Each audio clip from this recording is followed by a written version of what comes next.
नमस्कार।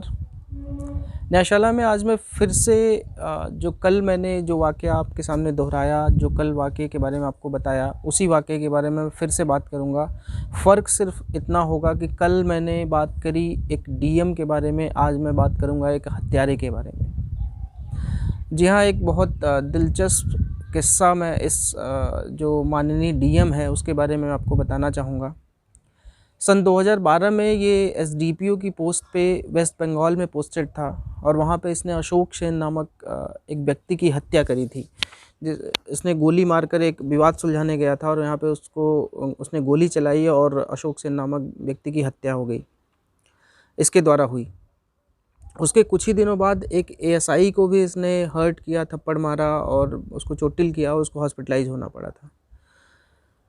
अब ऐसे इंसान को अगर आप डीएम बनाएंगे, किसी डिस्ट्रिक्ट का डिस्ट्रिक्ट मजिस्ट्रेट, डिस्ट्रिक्ट कलेक्टर, जो भी कह लीजिए बनाएंगे, तो आप इससे क्या उम्मीद कर सकते हैं।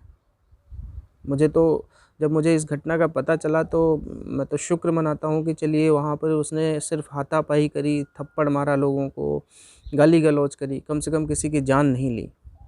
जिस इंसान का ऐसा करियर रहा हो, जिस इंसान का ऐसा अतीत रहा हो कि वह गोली मार देता हो लोगों को, उस इंसान से आप क्या उम्मीद कर सकते हैं।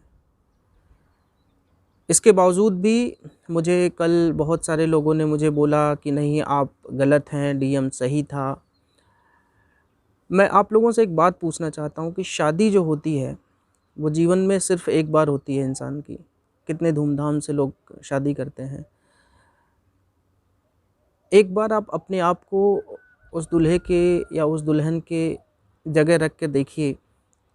हमारे पास हम वीडियो रिकॉर्डिंग कराते हैं, फ़ोटोज़ खींचते हैं, हम यादें सहेज के रखते हैं अपने उस दिन की। उन दूल्हे दुल्हन की कौन सी यादें वो सहेज के रखेंगे, वो क्या देखेंगे, ये कभी सोचा आपने कि वो क्या सहेजेंगे, कौन सी यादें वो देखेंगे? क्या वो कभी उस दिन को याद करना चाहेंगे कि उस दिन हमारे साथ ऐसा कौन सा हादसा हुआ था जिसे पूरा देश देख रहा है, कुछ लोग चटकारे ले रहे हैं, कुछ लोगों को लग रहा है कि बहुत अच्छा हुआ। दूसरा मैं बात करूं उस पंडित की जो वो पूजा कराने गए थे, उनकी क्या गलती थी? उनको देखते ही उस डीएम ने थप्पड़ मारा, उनकी क्या गलती थी? वो अब जब कभी भी शादी कराने जाएंगे तो वो आपको लगता है वो शादी कराने में वो निर्भीक तरीके से शादी करा पाएंगे? तो एक मनोस्थिति को देखिए, उस वाक़ये को सिर्फ ये मत देखिए कि वो वहाँ उनके साथ क्या हुआ। उस वाक़ये को अपने साथ होते हुए देखिए, अपने साथ होते हुए विचारण कीजिए, तब आपको लगेगा कि नहीं, उसने जो किया वो गलत किया। और गलत ही नहीं, बहुत बहुत ही गलत किया। और मैं तो चाहूँगा कि इसमें आर्टिकल 311 के तहत उसको उसके पद से रिमूव कर दिया जाए। सस्पेंशन उसके लिए बहुत छोटी सज़ा है, क्योंकि उसने जो अपराध किया है वो बहुत बड़ा है और वो अपराध आज देश में हर किसी के मोबाइल तक पहुंच चुका है। इसलिए आप सब भी जिस कैपेसिटी में आप गवर्नर को चिट्ठी लिख सकते हैं, गवर्नर को टैग करके लिख सकते हैं, ट्विटर पे आप लिखिए कि इसको अपदस्थ किया जाए, उसके पद से अपदस्थ कर दिया जाए, उसको रिमूव कर दिया जाए।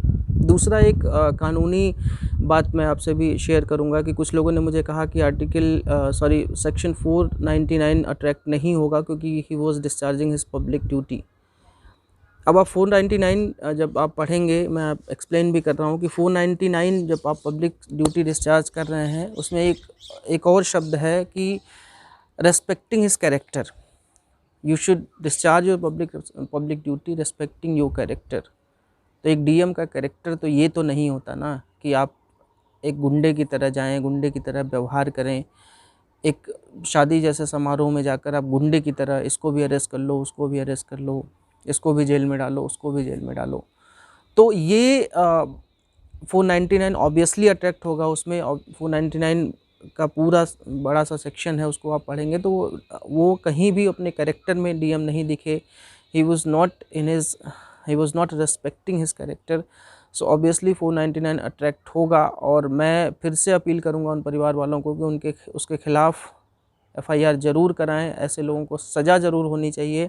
और ऐसे इंसान को जो किसी की जान ले चुका हो, जिसके कारण कोई हॉस्पिटल जा चुका हो, 31 लोगों को इस शादी में भी उसने डिटेन किया, शायद उन पे एफआईआर नहीं हुई है, जो 188 के तहत वो एफआईआर करने की बात कह रहा था, लेकिन फिर भी वो शादी जैसे माहौल का इसने मजाक उड़ाया। शादी जैसे जो एक हमारा समारोह होता है हिंदू धर्म में, सबसे बड़ा समारोह एक शादी का समारोह होता है, उस समारोह को उसने तहस नहस किया।